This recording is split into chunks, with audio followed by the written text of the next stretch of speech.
This is the hiring series, part 7. You know I wrote the book on it, so let's get into the details. Part 7 is the video chat. If you've been with me through the other episodes, you know the process of how we got here. So we're doing a video chat. So I've already done a long process of elimination to get to the video chat, So I won't have that many interviews that make it, candidates that make it to the video chat. So maybe I'll block out a 2-hour window of time from 12 to 2, and I'll schedule them every 15 minutes nonstop and take about 10 minutes or less with each interview so that I can make my notes, prep, and get ready. So here's what I'm looking for in the video chat. I want to know that they know it's actually an interview.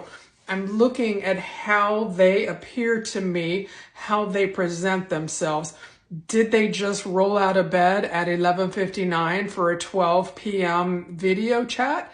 Is their hair all like this and they're wearing like a torn t-shirt? It also depends on the position. Am I hiring sales? Am I hiring a manager? Am I hiring a worker for the warehouse floor? I honestly wouldn't put a warehouse worker, floor worker through a video chat. I would just have them come in and fill out an application. So it depends on the position. For sales, they better look good. They need to be clean and fresh, and women have their makeup on and their hair done, and men be clean shaven and fresh. I want to know that they understand that this is a job interview. We're in a tough job market again for the candidates, and they need to bring their A game.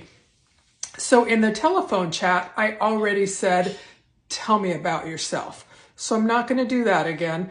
That was part of the screening process in the telephone chat. They told me about themselves. They made it to the next step.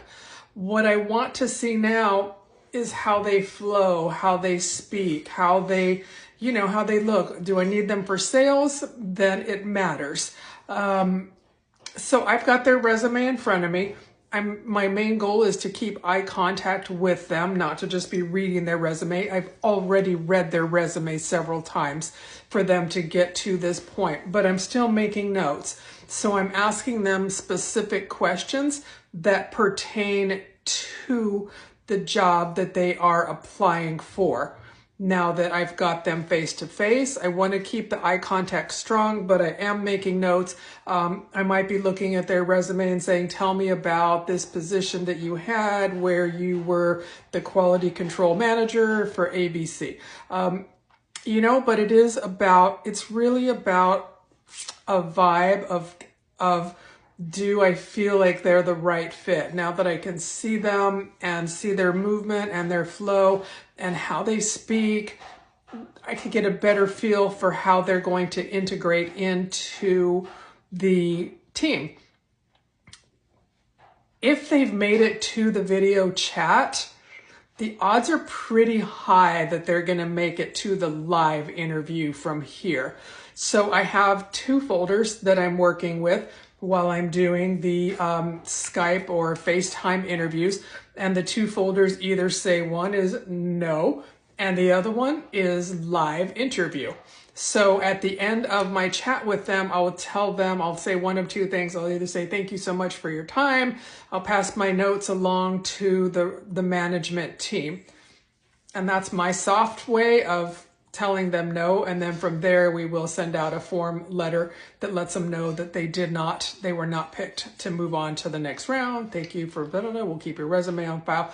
And then the other one is, hey, you know what? I would love to have you come in and do a live interview. And so then I will schedule them right there at that moment. I'll be like, let's say that I'm doing interviews on Thursday. I'm going to say next Tuesday, I'm doing live interviews. Can you come in at 12 p.m. for the interview? Now for the live interviews, I'm going to schedule them every 30 minutes because now people are in front of you. I want to give them my full attention and the quality of the time. But from here, we've got the 2 folders. It's either a no or it's a live interview.